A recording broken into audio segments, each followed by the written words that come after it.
So next topic है हमारा organization support factor for performance appraisal system. So performance appraisal system जो है वो ऑर्गेनाइजेशन को किस तरह से सपोर्ट करता है। परफॉर्मेंस अप्रेजल सर्व मैनी ऑर्गेनाइजेशंस ऑब्जेक्टिव, तो बहुत सारी जो ऑर्गेनाइजेशंस है उनका जो गोल है, उनका जो ऑब्जेक्टिव है, उसको पूरा करने में ये हेल्प करता है। इसमें क्या होता है कि इसमें जो आपके एम्प्लॉयज है उनको इनकरेज किया जाता है, मोटिवेट किया जाता है कि वो अच्छे लेवल का परफॉर्मेंस करे। और जो इवोल्यूशन सिस्टम होता है परफॉर्मेंस अप्रेजल का, उसको यूज किया जाता है in identifying employees with potential and rewarding them equitably. तो ऐसे एम्प्लॉयज जो उनमें अच्छी स्किल्स, अच्छा पोटेंशियल है, तो उनको रिवॉर्ड इसमें दिया जाता है। और ऐसे एम्प्लॉयज जिनको ट्रेनिंग या डेवलपमेंट का जरूरत है, उनकी ट्रेनिंग भी कराई जाती है। तो एक्जैक्टली इसमें होता क्या है दोस्तों, जैसे मान लीजिए परफॉर्मेंस अप्रेजल सिस्टम है, तो इसमें आपकी परफॉर्मेंस मेजर की जा रही है। जो भी प्रॉब्लम है उसका फीडबैक आपको दिया जाता है। किसी को ट्रेनिंग का जरूरत है, ट्रेनिंग ये सब कराया जाता है। तो इससे क्या होता है कि अगर मान लीजिए परफॉर्मेंस अप्रेजल सिस्टम होता ही नहीं, तो क्या प्रॉब्लम आती, सबसे बड़ी प्रॉब्लम तो यही होती कि जो एम्प्लॉयज अच्छा परफॉर्म कर रहे हैं, ठीक है, या बहुत ही खराब परफॉर्म कर रहे हैं, उनको कोई देखने वाला ही नहीं होता। अगर कुछ मतलब एक अप्रेजल का सिस्टम ही नहीं होता, तो क्या प्रॉब्लम होती कि ऐसे एम्प्लॉयज जो खराब है, जो अंडर परफॉर्म कर रहे हैं, तो लॉन्ग टर्म तक वो वैसे ही परफॉर्म करते हैं।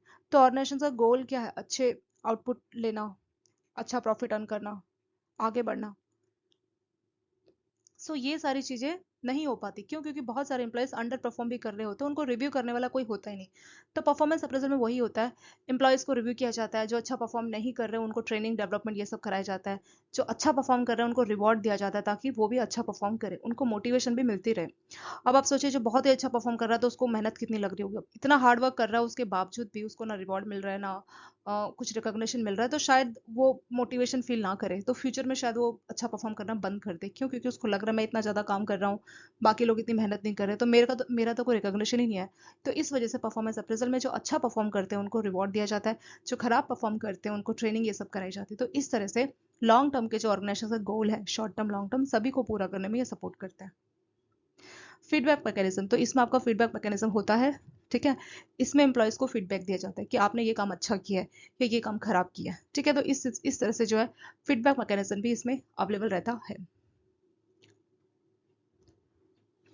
यूज ऑफ परफॉर्मेंस अप्रेजल, तो परफॉर्मेंस अप्रेजल का यूज कहाँ कहाँ पे होता है।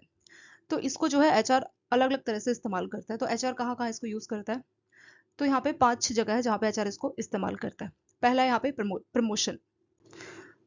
जो परफॉर्मेंस अप्रेजल है, उससे जो है एचआर को डिसाइड करने में मदद मिल जाती है कि ऐसे कौन से एम्प्लॉय है जिनको प्रमोशन मिलना चाहिए, ठीक है। अब मान लीजिए कोई बहुत अच्छा परफॉर्म कर रहा है, उसका बहुत ही अच्छा आउटपुट है, तो ऐसे में अगर प्रमोशन है, वो उसके लिए एलिजिबल है, तो उसको प्रमोशन मिलना चाहिए। तो जब भी प्रमोशन किसी को देना है, नहीं देना, एचआर को वो डिसाइड करना है, तो वो परफॉर्मेंस अप्रेजल चेक करता है। सेकेंड है कन्फर्मेशन। कोई जो एम्प्लॉयज है, जैसे बैंकों में कुछ ज्वाइन करते हैं क्लर्कल, तो 6 महीने का उनका प्रोबेशन पीरियड रहता है। तो उस 6 महीने के बाद उनको कंफर्म करना है कि नहीं करना। तो इसके लिए भी परफॉर्मेंस एवेल्यूशन जो है, आपका परफॉर्मेंस अप्रेजल जो है मदद करता है। क्योंकि अगर आपने अच्छा परफॉर्म किया है तो आपको कंफर्म कर दिया जाएगा, ठीक है। तो एचआर को किसी भी एम्प्लॉय को कंफर्म करना रहता है, तो भी वो परफॉर्मेंस अप्रेजल का यूज करता है। तीसरा आपका training and development. Performance appraisal में जो है एम्प्लॉयज के अच्छे और बुरे पॉइंट सब पता लगते हैं कि किस फील्ड में वो अच्छा कर रहा है, किस में वो वीक है। तो जिस एरियाज में वीक है या जो स्किल्स उसकी अच्छी नहीं है, तो उसको डेवलप कराया जाएगा, ठीक है। तो ट्रेनिंग और डेवलपमेंट मतलब, अगर एम्प्लॉयज को काम समझ में नहीं आ रहा, तो उसको ट्रेनिंग और डेवलपमेंट की जरूरत है, एचआर को कैसे पता लगेगा? परफॉर्मेंस अप्रेजल से ही पता लगेगा। चौथा है आपका कंपनसेशन रिव्यू। कंपनसेशन रिव्यू में हो गया, जैसे मान लीजिए कोई बहुत अच्छा काम कर रहा है, उसको क्या इंक्रीमेंट मिलना चाहिए, या फिर क्या उसको बोनस पे करना चाहिए, ठीक है। ये सारे जो डिसीजन होते हैं कंपनसेशन को रिगार्डिंग, तो परफॉर्मेंस अप्रेजल से ये डिसीजन लेने में भी एचआर को मदद मिलती है। नेक्स्ट और लास्ट आपका कॉम्पिटेंसी बिल्डिंग। कॉम्पिटेंसी बिल्डिंग का मतलब होता है आपकी योग्यता। ये जो वर्ड है कॉम्पिटेंसी, इसका मतलब होता है योग्यता, आपके अंदर क्या खासियत है या क्या पोटेंशियल है, क्या क्षमता है आपकी, ठीक है। तो जो एम्प्लॉयज है उनको इम्प्रूवमेंट करवा के, और उनकी स्ट्रेंथ और वीकनेस को आइडेंटिफाई करा के, उनकी योग्यता को बिल्ड कराया जाता है, पोटेंशियल को बिल्ड कराया जाता है। तो सी और डी ई पॉइंट के आपको सेम लग रहे हैं दोस्तों, आप सोच रहे हो कि ट्रेनिंग में भी तो यही होता है ना। तो कॉम्पिटेंसी बिल्डिंग और ट्रेनिंग वाले में डिफरेंस क्या है? ट्रेनिंग वाले में बेसिक डेवलपमेंट है, होता है, ताकि शॉर्ट टर्म बेसिस पे, जैसे आप मान लीजिए बैंक ज्वाइन करते हैं, तो बैंक ज्वाइन करने के लिए कोई क्लर्क है, मान लीजिए उसको कैश काउंटर में बैठना है, तो कैसे काम होना चाहिए, तो उसके लिए उसको बेसिक चीजें सिखाई जाती है, जो होगा training and development. Competency building है आपका लॉन्ग टर्म। लॉन्ग टर्म आपकी स्किल्स को इंप्रूव किया जा रहा है, डेवलप किया जा रहा है, ताकि लॉन्ग टर्म आपकी जो है करियर ग्रोथ इसमें हो सके। ये तो सर्वाइवल के लिए जरूरी है, ये लॉन्ग टर्म करियर ग्रोथ के लिए जरूरी, ये डिफरेंस है इसमें। ठीक है, बेसिक चीजें इसमें देखी जाती है ट्रेनिंग एंड डेवलपमेंट में। कॉम्पिटेंसी बिल्डिंग में ओवरऑल योग्यता, ओवरऑल पोटेंशियल जो है एम्प्लॉयज की ग्रो कराई जाती है, ताकि लॉन्ग टर्म तक वो अच्छे करियर जो है ऑब्जेक्टिव पूरे कर सके। तो ये लॉन्ग टर्म ग्रोथ के लिए होता है। चलिए 5 जगह पे एचआर यूज करता है आपका अप्रेजल को, परफॉर्मेंस अप्रेजल को।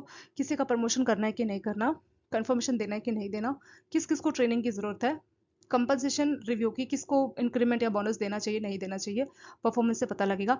कॉम्पिटेंसी बिल्डिंग, लॉन्ग टर्म जो पर्सन की योग्यता या पोटेंशियल को ग्रो करवाना है, उसका डिसीजन भी एचआर जो है परफॉर्मेंस अप्रेजल से ही लेता है। गोल्स ऑफ परफॉर्मेंस अप्रेजल, इसके कुछ गोल्स जनरल है जो पब्लिक एट लार्ज पे लागू हो रहे हैं। ठीक है, एट लार्ज सभी के लिए, स्पेसिफिक मतलब एक पर्टिकुलर एरियाज के लिए या पर्सन्स के लिए। सो जनरल गोल सभी पे लागू होंगे और स्पेसिफिक गोल पर्टिकुलर इंडिविजुअल के ऊपर लागू होंगे। जैसे डेवलपमेंटल यूज आपका जनरल गोल में आ जाएगा। एडमिनिस्ट्रेटिव कोई डिसीजन लेना है, ये भी जनरल में आएगा, जैसे एचआर कोई एडमिनिस्ट्रेशन डिसीजन ले रहा है। ऑर्गेनाइजेशन का मेंटेनेंस भी जनरल में आएगा और डॉक्यूमेंटेशन भी जनरल में आएगा। अब स्पेसिफिक की बात करेंगे। स्पेसिफिक में आपके डॉक्यूमेंटेशन डेवलपमेंटल यूज में हो जाएगा, इंडिविजुअल की क्या रिक्वायरमेंट है, उसको क्या फीडबैक, किस तरह से उसने परफॉर्म किया, उसको कब ट्रांसफर मिलनी है, क्या एरिया में वो अच्छा है, किस एरिया में उसको डेवलपमेंट की जरूरत है, उसका सैलरी। तो ये इंडिविजुअल लेवल पे आपका हो गया। ऐसे एडमिनिस्ट्रेशन का जो डिसीजन है कि आपको प्रमोशन ये तो ओवरऑल हो गया। स्पेसिफिक अगर बात करें किसी पर्टिकुलर आपके स्टाफ की या इंडिविजुअल की या एम्प्लॉय की, प्रमोशन मिलना नहीं मिलना, क्या वो टर्मिनेट कर रहा है, उसको रिकॉग्निशन देना नहीं देना, ले ऑफ मतलब टर्मिनेशन, निकालना नहीं निकालना, पुअर परफॉर्मेंस आइडेंटिफिकेशन, किस एरिया में खराब परफॉर्म कर रहा है। तीसरा ऑर्गेनाइजेशनल मेंटेनेंस, मेंटेनेंस में आपका एचआर प्लानिंग, किसको ट्रेनिंग की जरूरत है, क्या गोल को पूरा किया नहीं किया, ये सब इसमें देखा जाएगा। डॉक्यूमेंटेशन में एचआर जो भी इंडिविजुअल का रिकॉर्ड रखता है अपने पास, वैलिडेशन रिसर्च जो कराई गई है और लीगल जो भी रिक्वायरमेंट है, तो ये सारा आपका डॉक्यूमेंटेशन में आ जाएगा। जस्ट गो थ्रू कर दिया, ज़्यादा एक दो बार आप रीड कीजिए, थोड़ा बहुत आपको याद रह जाएगा, ज़्यादा इसमें आपको याद भी नहीं रहेगा। और ज़्यादा मुझे लगता नहीं कि एक एक चीज़ को आपको लेके ज़्यादा पूछा जाएगा, तो ज़्यादा इसमें से नहीं पूछा जाएगा। ठीक है, नेक्स्ट देखते हैं दोस्तों, appraisal system prevailing for low level employees. So generally low level पे जैसे आपका क्लर्कल या सबऑर्डिनेट स्टाफ हो गया, तो इनका अप्रेजल सिस्टम किस तरह से किया जाता है। तो जनरली जो है ऑफिसर्स को ही अपॉइंट मतलब रिपोर्ट करते हैं। जैसे क्लर्कल है तो उनके ऊपर एक ऑफिसर होगा, तो ऑफिसर को ये रिपोर्ट करते हैं। तो इनका जो अप्रेजल सिस्टम होता है वो एनुअल कॉन्फिडेंशियल रिपोर्ट की फॉर्म में होता है। वहां पे इनकी क्या पर्सनैलिटी ट्रेट्स हैं, ठीक है, सुपरवाइजर उनके बारे में क्या सोचता है, तो उसी से इनका परफॉर्मेंस अप्रेजल हो जाता है। ये जो रिपोर्ट होती है आपकी एनुअल कॉन्फिडेंशियल रिपोर्ट, जनरली ये 1 पेज की ही होती है।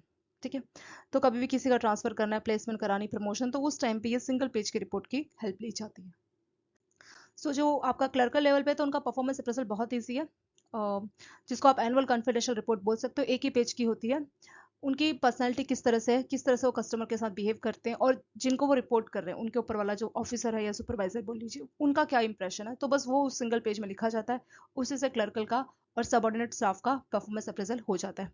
अब उससे ऊपर जो जैसे स्केल 1 है, तो स्केल 1 का क्या होता है, तो स्केल 1 आपका लो लेवल ऑफिसर में आ जाएगा। ठीक है, जिसको आप JMG 1, जूनियर मैनेजमेंट आप 1 बोल सकते हैं। इनकी रिस्पॉन्सिबिलिटी थोड़ी सी कम होती है, और क्योंकि इनकी रिस्पॉन्सिबिलिटीज कम होती है, बहुत ही एक्सेप्शनल केसेस जैसे मान लीजिए ब्रांच हेड भी कहीं कहीं बन जाते हैं कि स्केल 1 को अपने ब्रांच हेड बनाते हैं, वहां पे इनको एक्स्ट्रा रिस्पॉन्सिबिलिटी दी जाती है, तो वहां पे उनका परफॉर्मेंस अप्रेजल अलग तरह से होगा। अदरवाइज इनका परफॉर्मेंस अप्रेजल भी बहुत ही सिंपल तरह से किया जाता है, मतलब ज्यादा डिटेल नहीं होता, बेसिक तरह से इनका किया जाता है। लेकिन जो ऑफिसर और ब्रांच हेड जो बहुत ही स्पेशल पोजीशन है, तो उनका अलग तरह से किया जाएगा। बहुत ही क्रिटिकल जो पोजीशन होती है, जैसे आपका स्केल 2 स्केल 3, जो आपका मिडिल मैनेजमेंट और सीनियर मैनेजमेंट होता है, ठीक है, मिडिल सीनियर और टॉप मैनेजमेंट, तो उनका परफॉर्मेंस अप्रेजल के लिए कई सारे टूल्स हैं, जैसे 360 डिग्री अप्रेजल, जहाँ पे सभी लोग उनका अप्रेजल बताते हैं। अभी हम थोड़ी देर में देखेंगे, ये काफी इंपॉर्टेंट टॉपिक है। असेसमेंट सेंटर बार्स, ठीक है, तो इस तरीके से इसका किया जाता है। तो तीनों ही मेथड्स हमने इस चैप्टर में ऑलरेडी पढ़े हैं। ठीक है, 360 अभी हम देखेंगे, ऐसी असेसमेंट और बार्स। बार्स हम ऑलरेडी देख चुके हैं। तो बस यहाँ पे बहुत सिंपल सी बात बोली कि जो लो लेवल पे है, क्लर्क है आपका, सबऑर्डिनेट है, तो उनका सिंगल पेज का रहता है एनुअल कॉन्फिडेंशियल रिपोर्ट, जिसको ये जिस ऑफिसर को या सुपरवाइजर को ये रिपोर्ट कर रहे हैं, वही उनके बारे में लिख के देता है कि किस तरह से उनका क्या इंप्रेशन है, क्या लगता है, किस तरह से काम करते हैं, तो वो सफिशियंट है।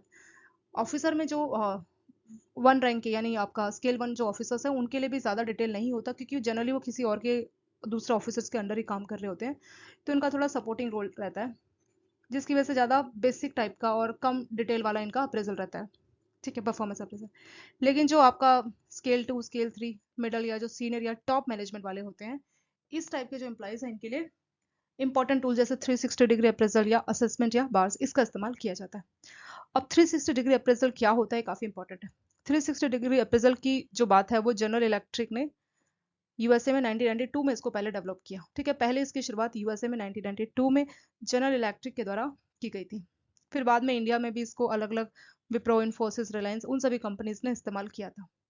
सो 360 डिग्री अप्रेजल होता क्या है, यानी मान लीजिए एक पर्सन है ए का अप्रेजल ए के जो साथी है, ठीक है, पीयर, इसके जो जूनियर है, इसके जो सीनियर है, जिन कस्टमर से डील कर रहा है, या सभी हो गए ना। An appraisal made by the top management immediate, हाँ कोई टॉप मैनेजमेंट में है वो भी, top management immediate superior peer subordinate self and customer, और वो खुद भी अपना अप्रेजल करेगा, तो वही आपका 360 डिग्री अप्रेजल हो जाता है। ठीक है, तो सबसे इंपॉर्टेंट चीज 360 डिग्री अप्रेजल में यही होती है कि इंप्लॉइज खुद अपने बारे में बताता है, फिर टॉप मैनेजमेंट बताते हैं, फिर कस्टमर बताता है, फिर उनका जूनियर और उनका सीनियर, तो सभी मिलकर अगर एक पर्सन का परफॉर्मेंस अप्रेजल करेंगे, मतलब उनसे पूछा जाएगा कि ये कैसा परफॉर्म करता है, कस्टमर से भी पूछा जाएगा, जूनियर से सीनियर से सबसे पूछा जाएगा कि इनकी परफॉर्मेंस कैसी, किस तरह से काम करते हैं। तो एक तरह से 6 पार्टीज हो गया, इंक्लूडिंग हिमसेल्फ, उसको जोड़ के 6 लोग उसका एवल्यूशन कर, एक तो वो खुद हो गया, ठीक है, सेल्फ, फिर उसका पीयर जो उसके ऑफिस के उसके साथी है, तीसरा हो गया उसका जूनियर, चौथा हो गया उसका सीनियर, पांचवा हो गया उसका कस्टमर, छठा हो गया टॉप मैनेजमेंट। एक तो इमीडिएट सुपीरियर अलग हो गया जिसको रिपोर्ट करता है, टॉप मैनेजमेंट आगे के जो हाई लेवल पे मैनेजमेंट बने उनका। तो इस तरह से 6 पार्टीज एक पर्टिकुलर एक सिंगल पर्सन का परफॉर्मेंस अप्रेजल करती है, तो वही आपका 360 डिग्री, मतलब हर एंगल से उसका अप्रेजल कर दिया जाता है। ये जो मेथड है परफॉर्मेंस अप्रेजल, ये बहुत ही रिलायबल है, मतलब बहुत सही मेथड है, because evaluation is done by many different parties, क्योंकि अलग अलग लोग एवेल्यूशन कर रहे हैं। अब आपने मान लीजिए सिर्फ ब्रांच मैनेजर है, एक ही पर्सन को बोला कि ये कैसा काम कर रहा है, शायद वो बायस्ड भी हो सकता है, शायद ब्रांच मैनेजर के हिसाब से वो नहीं काम कर रहा होगा, शायद ब्रांच मैनेजर ने सैटरडे संडे आने को बोला, वो मना कर रहा हो, इस वजह से उसने खराब है, कुछ भी हो सकता है। क्या तरीका है बचने का, ये तरीका है कि हर किसी से पूछो, तभी आपको सही पिक्चर पता लगेगी कि सच में कैसा काम करता है। ठीक है, तो अब इतने सारे जो लोग हैं तो सभी मिलके जो है सही अप्रेजल दे ही देंगे, ऐसा एज्यूम किया जाता है। ठीक है, एक या दो पर्सन अगर गलत भी दे, पर बाकी जो 4 है वो सही जो है देंगे। This part is the best person, तो वही बोला है कि जो भी पर्सन है ये काफी एक अच्छा और सही तरीका होता है परफॉर्मेंस को मापने का। नेक्स्ट आपका कंपिटेंसी मैपिंग, ये भी एक नंबर का पूछ सकता है, ये भी आपका इंपॉर्टेंट है। कंपिटेंसी मैपिंग का क्या मतलब है, मतलब राइट पर्सन को राइट जॉब में बिठाओ, वही आपका कंपिटेंसी मैपिंग। जैसे मान लीजिए एक स्कूल है, स्कूल में एक टीचर है जिसने मैथ्स में बीएचसी होता है ना, मैथ्स ऑनर्स, वो कर रखी है, यानी मैथ्स में उसने ग्रेजुएशन की है। अब स्कूल में क्या होता है कि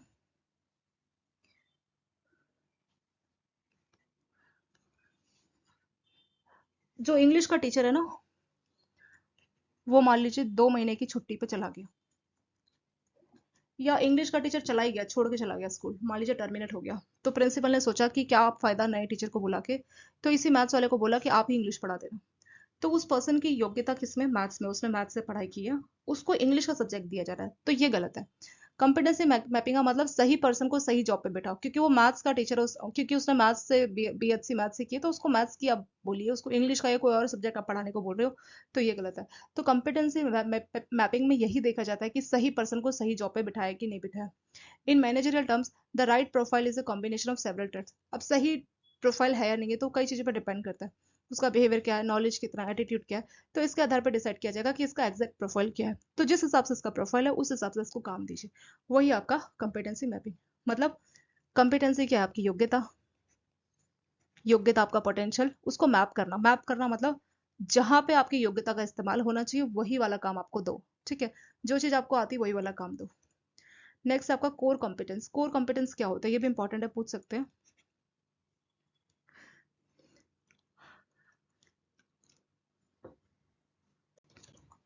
सो कॉम्पिटेंसी का मतलब क्या, कॉम्पिटेंसी यानी योग्यता या फिर potential. So it is a characteristics of a person which enable him और her to deliver superior performance in a given job. तो किसी भी पर्सन को आपने कोई जॉब दिया है तो उसकी ऐसी कौन सी खासियत है, ऐसी कौन सी कैरेक्टरिस्टिक्स है जिसकी वजह से बहुत अच्छा या सुपीरियर परफॉर्मेंस देता है, बहुत ही बेस्ट परफॉर्मेंस देता है कंपेयर टू अदर्स, तो वही उसकी कॉम्पिटेंसीज होती है। इसमें आपकी क्या क्या स्किल्स हैं, ठीक है, कोई आपकी नॉलेज या आपका एट्रीब्यूट्स, तो ये सारा मिलके आपका कॉम्पिटेंसी डिसाइड होता है। किसी जॉब के लिए आप कितना सक्सेसफुल है, कितना अच्छा परफॉर्म करेंगे, वो आपके स्किल पे कि कितने अच्छे से आपको वो जॉब आती है, आपका नॉलेज कितना अच्छा, आपका एट्रीब्यूट्स क्या है, तो इन फैक्टर पर डिपेंड करता है कि आप किस तरह से परफॉर्म करने वाले हैं। तो ये जो टर्म है आपका कोर कॉम्पिटेंसी, इसको कॉइन किया था आपका मैनेजमेंट के एक्सपर्ट थे CK Prahlad and Gary Hemal. तो इन्होंने जो है हार्वर्ड बिजनेस रिव्यू में एक अपना आर्टिकल पब्लिश करके कोर कॉम्पिटेंसीज के बारे में बताया था। तो कोर कॉम्पिटेंसीज एग्जैक्टली क्या है? अगर हम कंपनी की बात करें, ठीक है, ये तो हमने इंडिविजुअल की बात की कि इंडिविजुअल में ऐसा गुण जो किसी और को नहीं मालूम। अब कोई भी जो पर्सन है वो बहुत ज्यादा नॉलेजेबल है, उस फील्ड में उसको इतना मालूम है कि किसी और को मालूम ही नहीं है, तो ये उसकी खुद की कोर कॉम्पिटेंसी होगी।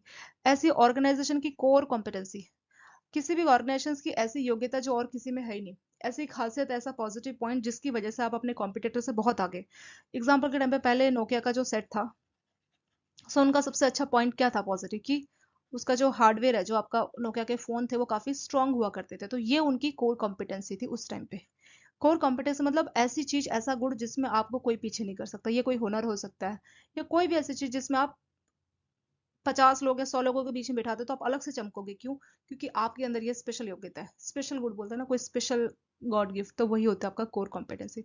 ऑर्गेनाइजेशंस की बात करें तो ऑर्गेनाइजेशंस के ऐसी कौन सी चीज है जिसकी वजह से वो अपने कॉम्पिटिटर से बहुत आगे है, या अलग से दिखाई देता है कि हाँ इसकी तो ये खास बात है, तो वही होती है इसकी कोर कॉम्पिटेंसीज। तो वही है कोर कॉम्पिटेंसीज, द स्किल और technology that create distinct value to the capabilities. तो जो भी उनकी कैपेबिलिटी है उससे वो डिस्टिंग मतलब बिल्कुल अलग से एक वैल्यू बताती है। सो अगर हम ऑर्गेनाइजेशंस की बात करें तो ऑर्गेनाइजेशंस की क्या खासियत हो सकती है? या तो वहाँ के लोग बहुत नॉलेजेबल है, ये हो सकता है, या ऑर्गेनाइजेशन का सिस्टम एक ऐसा है कि एम्प्लॉयज बहुत ज्यादा इंटरैक्ट फील करते हैं, या कोई जो कंपनी है वो बहुत टेक्नोलॉजी में बहुत आगे है, बाकी कंपनीज कहीं भी उसके आगे नहीं टिकती, तो ये भी उनकी कोर कॉम्पिटेंसीज हो जाएगी। तो कुल मिला के कोर कॉम्पिटेंसीज जो है ऑर्गेनाइजेशंस को डिस्टिंग करती है, इसको अलग करती है। उसके प्रोडक्ट, उसके जो आपके कॉम्पिटिटर है उनसे बहुत बेटर होते हैं, ठीक है। इस वजह से भी वो कोर कॉम्पिटेंसीज में आगे रह सकती है। मतलब आप एक ऐसा प्रोडक्ट दे रहे हैं जो कोई मार्केट में दे ही नहीं रहा, या आप जो भी प्रोडक्ट ऑफर कर रहे हैं उस रेट में मार्केट में कोई दे नहीं रहा, तो वो भी आपकी कोर कॉम्पिटेंसीज हो जाएगी। यानी बाकियों से आप, ऐसा क्या है जिसकी वजह से आपको बाकियों से अलग और अच्छा माना जाएगा, तो वही आपकी कोर कॉम्पिटेंसीज हो जाएगी। Some example of organizations competency and how they describe. तो ऑर्गेनाइजेशंस के लिए कौन कौन सी कॉम्पिटेंसीज होती है उसके बारे में बताएं। पहला आपका एनालिटिकल थिंकिंग। एनालिटिकल थिंकिंग का मतलब ability to break problem into component part. एक बहुत बड़ी प्रॉब्लम है, उसके छोटे छोटे हिस्से किए, एंड कंसिडर और organize part in a systematic way. फिर जो छोटे छोटे पार्ट है उनको सिस्टमैटिक वे में इस तरह से अरेंज किया कि जो प्रॉब्लम है उसको आपने सॉल्व किया, ठीक है, अलग अलग तरीके से। तो एनालिटिकल थिंकिंग अगर आपके ऑर्गेनाइजेशन में है, इस तरह से काम किया जाता है, बड़ी बड़ी प्रॉब्लम भी आसानी से सॉल्व हो जाती है, तो वो भी आपकी कॉम्पिटेंसी होगी। नेक्स्ट आपका की बिहेवियर इंडिकेटर। सो इसमें पहला है independent research for information and solution to issues. कोई भी इश्यूज आता है तो आप खुद अपना इंडिपेंडेंट होके क्या करते हैं, रिसर्च करना शुरू कर देते हैं, ठीक है। और ability to know what need to be done, या रिसर्च और टेक स्टेप। अगर कोई भी चीज करनी है तो उसको लेके आप रिसर्च भी कर रहे हैं, ठीक है। और able to identify the underlying और मेन प्रॉब्लम, क्या प्रॉब्लम है उसको आप समझने का कोशिश करें कि क्या प्रॉब्लम है। Showing shows willingness to experiment with new things. कोई भी नया चीज है, नया आइडिया, आसानी से आप राजी हो जाते हैं कि चलो ये नया आइडिया, इसको ट्राई कर लेते हैं, ठीक है। तो नए आइडियाज की भी जहाँ पे वैल्यू है सुना जाता है, और एक्सपेरिमेंट पे फोकस किया जाता है, क्वेश्चंस पूछे जाते हैं, ask question when not sure. तो ये आपका हो जाएगा की बिहेवियर इंडिकेटर्स।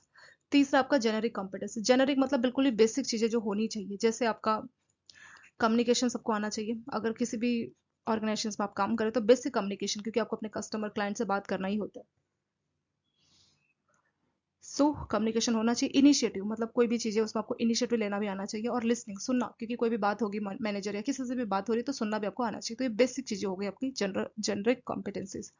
ऐसी मैनेजरल कॉम्पिटेंसीज का मतलब ऐसी स्किल जो आपको मैनेजर रोल के लिए ज़रूरी है, जैसे डिसीजन मेकिंग, आपको डिसीजन सही लेना आना चाहिए, या एक लीडरशिप आपके अंदर कैपेबिलिटी होनी चाहिए। तीसरा टेक्निकल कॉम्पिटेंसी। टेक्निकल कॉम्पिटेंसीज मतलब जॉब के लिए, ठीक है, जॉब के लिए जो योग्यता होनी चाहिए, जैसे फाइनेंस, इन्वायरमेंटल मैनेजमेंट। तो उस जॉब के लिए आपके अंदर कोई टेक्निकल, जैसे मान लीजिए सॉफ्टवेयर इंजीनियर के लिए आपको कम से कम बीटेक या MCA ये सब क्वालिफिकेशन होनी चाहिए। तो वही है कि क्या टेक्निकल योग्यता इस काम के लिए जरूरी है, तो वही आपकी टेक्निकल कॉम्पिटेंसीज हो सकती है। तो इस तरह से ऑर्गेनाइजेशंस में इस तरह से जो है कॉम्पिटेंसीज काम कर सकती है, ठीक है। तो ये सारी ऑर्गेनाइजेशन की कॉम्पिटेंसीज हो सकती है, यानी ये गुण जो है ऑर्गेनाइजेशंस में काम करने वाले एम्प्लॉयज पे हो सकते हैं, या ऑर्गेनाइजेशन का खुद का भी ऐसा गुण हो सकता है।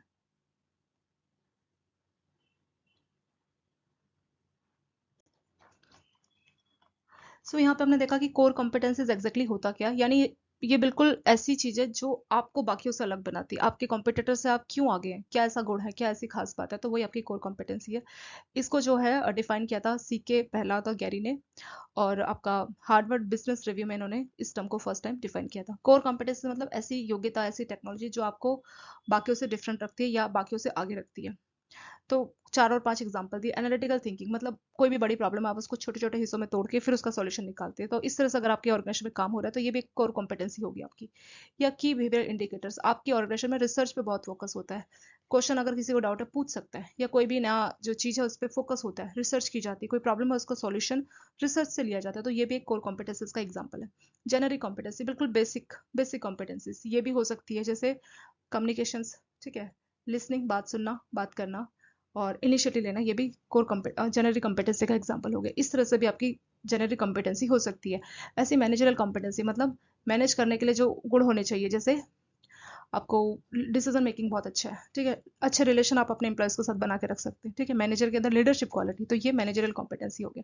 टेक्निकल कॉम्पिटेंसी मतलब खास technology, specific competency which are considered essential to perform any job in the organization within a technical or functional area। किसी भी टेक्निकल एरिया के लिए आपकी जो स्पेसिफिक योग्यता है, जैसे सॉफ्टवेयर इंजीनियर के लिए आपको बीटेक या एमसीए होना चाहिए, तो यही आपकी टेक्निकल कॉम्पिटेंसीज हो जाएंगी, ठीक है।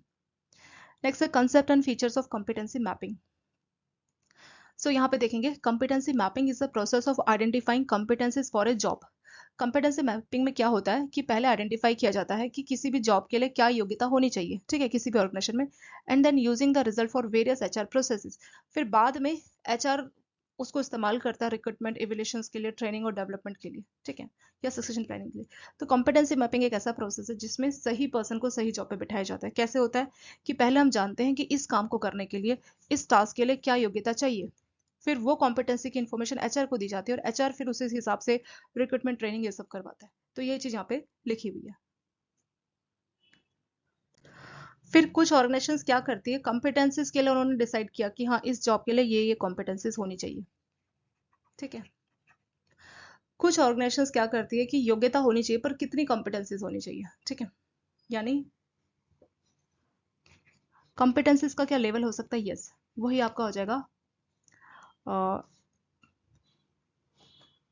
प्रोफिशिएंसी, ठीक है, प्रोफिशिएंसी लेवल। सो प्रोफिशिएंसी लेवल ये बताता है कि किसी भी काम को करने के लिए कितनी कॉम्पिटेंसी, योग्यता तो होनी चाहिए पर कितनी होनी चाहिए। जैसे कुछ जॉब्स है जिनको करने के लिए, जैसे आपने बताया कि बीटेक होना चाहिए, पर कुछ जॉब्स ऐसी भी तो हो सकती है ना कि बीटेक के साथ आपका ऑलरेडी 2 ईयर का एक्सपीरियंस होना चाहिए। तो कॉम्पिटेंसी तो है, योग्यता है कि बीटेक किया हुआ है, पर बीटेक के साथ 2 साल का एक्सपीरियंस भी चाहिए, तो ये हो गया प्रोफिशिएंसी।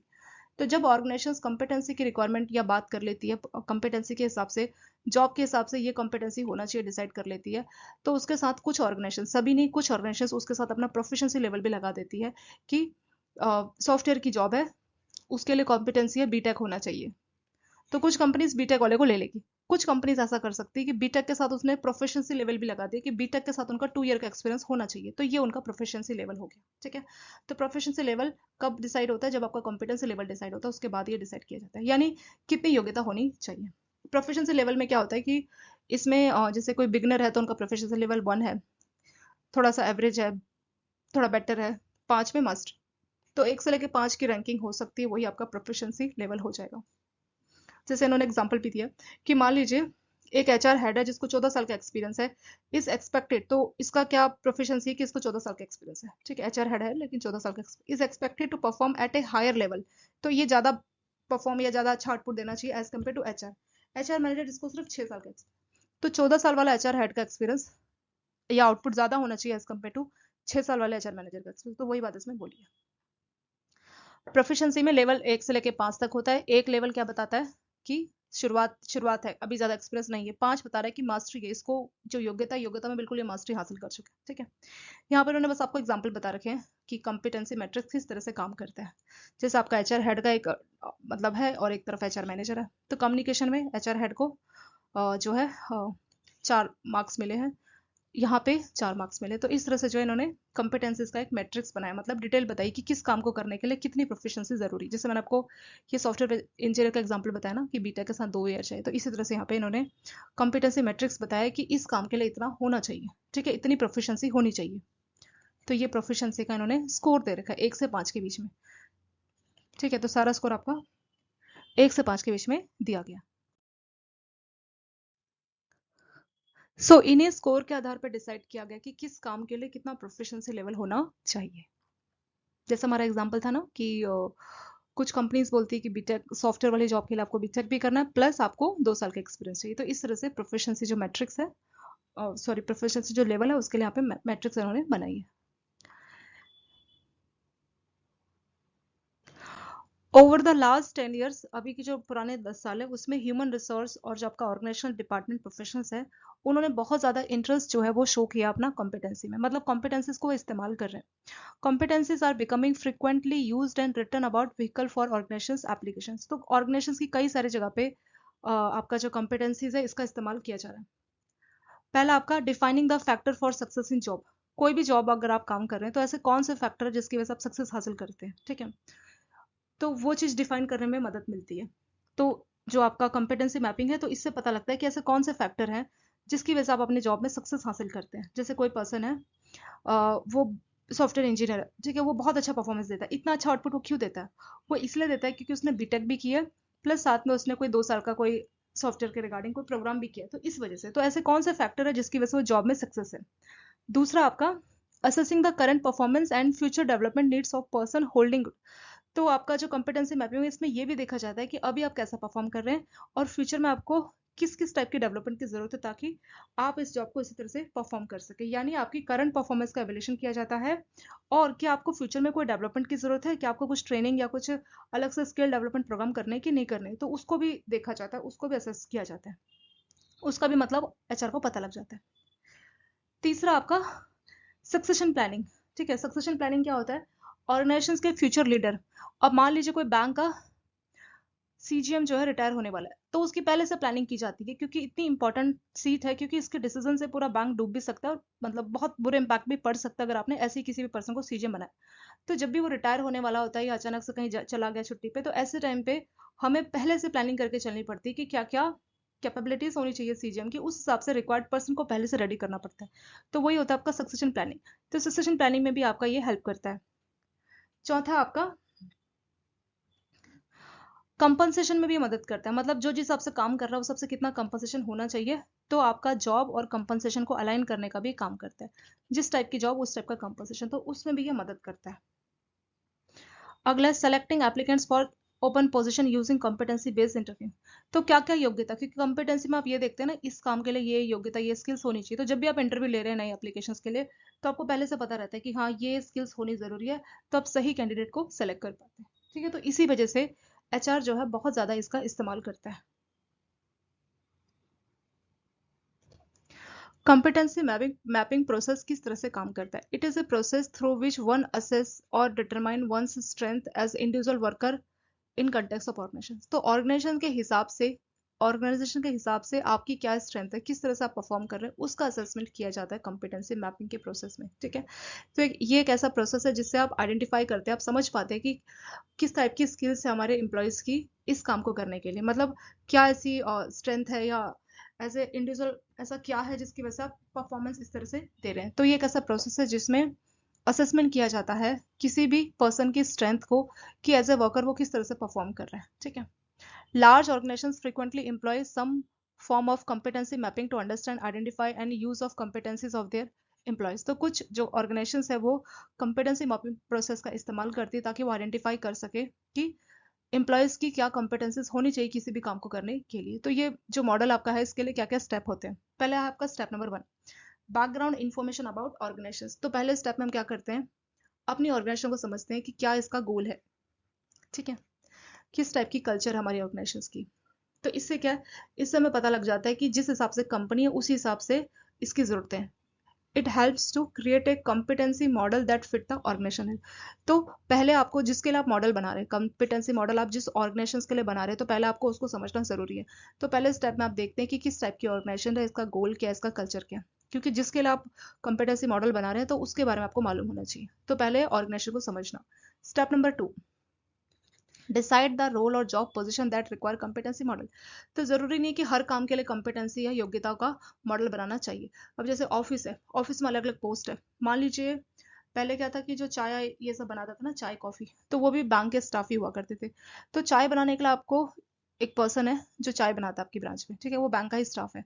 तो क्या उस काम के लिए भी आपको, जिसको आप सब स्टाफ बोलते हैं ना, तो क्या उस काम के लिए आपको कॉम्पिटेंसी मॉडल बनाना चाहिए? नहीं। जो सब स्टाफ है, जो चाय पानी बना रहा है या झाड़ू पोछा कर रहा है, तो उसके लिए हमें इस मॉडल की जरूरत नहीं है।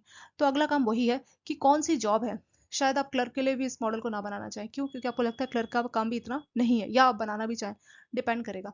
लेकिन सब स्टाफ के लिए तो आप बिल्कुल ही मना कर देंगे। तो सेकंड स्टेप है कि किस किस को जॉब, मतलब कौन कौन सी जॉब है जिसके लिए आप कंपिटेंसी मॉडल बनाना चाहते हैं। तो पहले आप कंपनी को या ऑर्गेनाइजेशन को समझेंगे। सेकंड नंबर में कौन कौन सी जॉब है।